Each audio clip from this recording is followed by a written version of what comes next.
President Trump has stretched the power of the presidency in truly historic ways, but it's the choices in how he uses that power that really explain his plummeting popularity and a lot of the political problems that Republicans find themselves in today. I'm Jim VandeHei, co-founder, CEO of Axios. And I'm Mike Allen, co-founder of Axios. Every president tests the limits. The difference here is President Trump is doing it faster than anyone, further than anyone, without regard to the consequences that other groups of advisors would have brought in. Right? Like they would, if you talk to anybody in the White House, they explain exactly how things operate. He'll send out a Truth Social post, he'll feel something impulsively, and he'll say it publicly almost instantaneously. And that ends up becoming the policy of the administration of the country. And then they erect an explanation around it. It's really having profound consequences for him politically for the first time. You really see that Republican coalition fraying. You see his popularity now locked somewhere in the high 30s. The war's unpopular. Obviously, high prices at the gas pump and other places is really unpopular. Even immigration, topics where he was kind of popular on, he's not popular anymore. Yeah. The guardrails that are left are the courts and the markets, which Trump does track and does pay attention to and does think of as a proxy for him. But I did some reporting in the West Wing for this video, and like what I heard again and again was that the guardrails are off, that the political constraints on any other politician, going back to George Washington, are off for President Trump. In fact, you will find advisors in his orbit who think that he'd be perfectly happy to lose the midterms because he's not on the ballot, and he would be able to say, well, Trump's not on the ballot. What are you going to do? So why is the pedal to the metal on the war? People he listens to, the pro-war chorus, the people close to him are telling them there's going to be monuments to you. Like you're going to remake the Middle East. And he's like, I'm for that. And that's, again, I don't think anything in there is like exaggerated. If you talk to anybody around him, there's just this sense, he has this sense that he's almost a larger than history character. He talks in very sweeping terms about sort of how he'll be in the pantheon of great leaders. It's one of the reasons, as you said, that he's trying to build a lot of memorials, a lot of big structures, putting his name on biblical terms, Caesarian terms. Big time. And that is his mindset. And I think it's his mindset with power. So when he has stretched power, like you said, every president stretches power. This is not a Republican thing or a Trump thing. Biden did it. Obama did it. Bush did it. You've seen a continuum of people stretching it.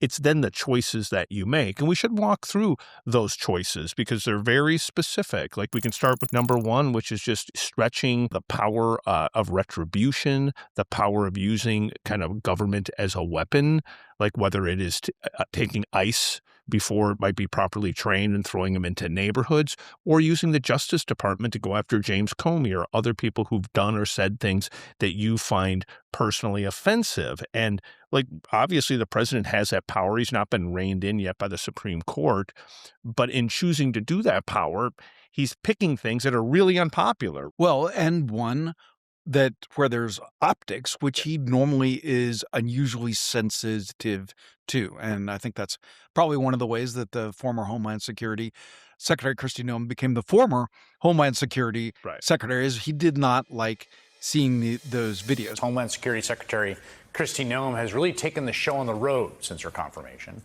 Every week she appears somewhere new, posing for action scenes with Border Patrol or ride-alongs with ICE agents, always in full costume, with the latest in tactical fashion, bulletproof vests, and a $50,000 gold watch to boot. In some cases, these are basically tributes to Trump by his underlings because they know what will please him or think they know what will please him. And of course, he has set that tone, and he's set up a system where people just want to please the boss without regard for some of these consequences you're walking through.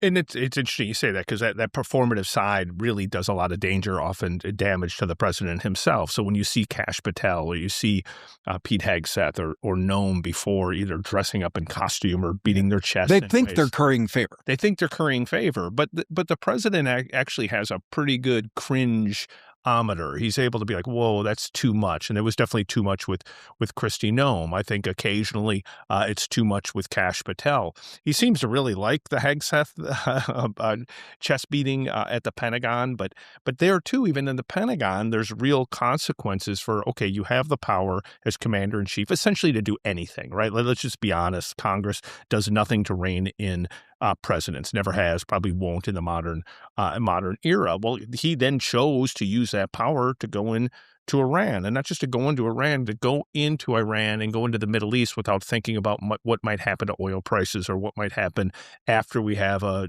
dynamic kinetic moment, as Hegseth would put it. And while we're there, he's fine with the defense secretary firing a lot of 2-star plus generals who are, obviously like running important divisions that are in live fire in Iran. Now, what the Pentagon sources tell us is the most high-profile people that were kicked out were not in the operational chain of command, but unusual in history, unheard of in history, to make those changes during a war. Now, we're told that inside Trump's head, I'm like, this can't look good to you guys. And what they say is, well, Trump thinks he's going to win. He doesn't think he's winning because, as Axios' Barack Ravid has reported again and again, Mark Caputo reporting Trump is frustrated. We've heard that from every corner of the Trump universe. If he were winning now, he wouldn't be frustrated.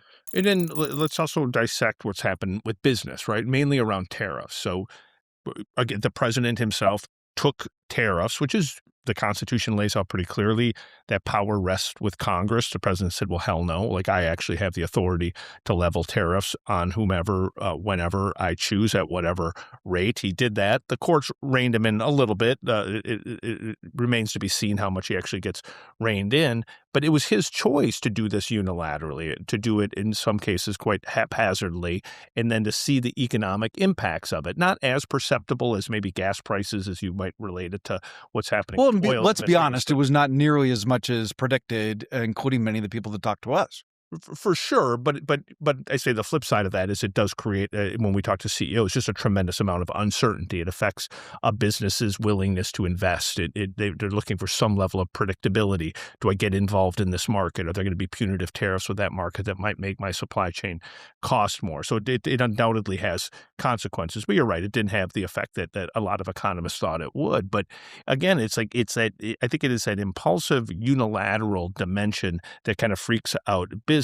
Right? I think a lot of people in business and probably a lot of people in politics even look at kind of the things we've done where we've gone after individual countries that seem very friendly and seem on great and actually are authentically friendly and on good terms with us. The Canadians, Greenland, Denmark, go down the list where the president has decided on his own to use the power, in this case of the microphone and sometimes tariffs, to go after countries and say, like, listen, like, we're going to bully you to try to get what we want. And that is a choice, not a policy. Yeah, for our viewers, a takeaway on how Trump thinks, like the most important word you just said was impulse, and going a layer deeper on that, on the tariffs. Like, think about Trump brain. So your point that he was taking a power that clearly belongs to Congress, and not the first time. It's part of the Trump maximalism. And if you were to do a political science text on Trump too, like maximalism might be it.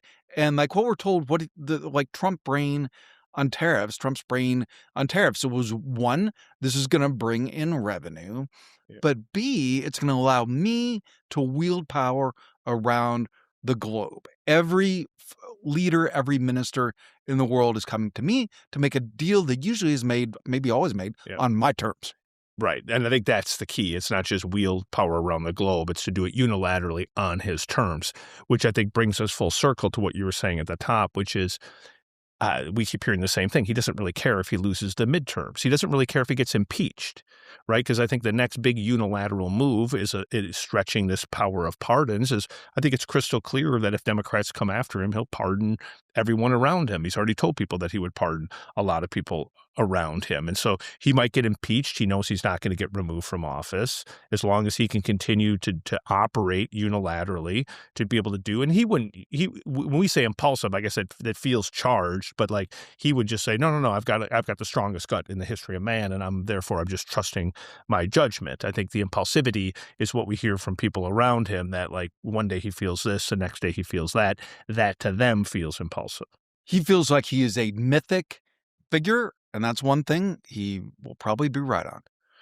And a mythic figure with like tremendous power, right? Like that is the presidency. If you just step back and take Trump out of it, if you just step back, the presidency, since you and I have been covering it, going back to whenever I was at the Journal and you were at Time or wherever the hell we were at, but you go back 30 years, that presidency, we were writing stories back then about the stretching power of the presidency. And then every 4 years, we'd write more and more about it. It was getting stretched further and further.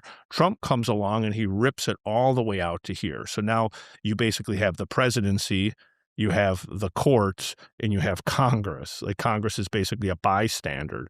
And when you have that, you don't have that balance that was sort of laid out at the beginning. You're really, as a nation, you're really beholden to like the whims and the views of one person, which if you go back, we tried to avoid that 250 years ago, and little by little, we're slipping into making one man or one woman, if she ever wins, the most powerful figure in the world. And it all will be symbolized where I live in Arlington, Virginia, with the Arc to Trump.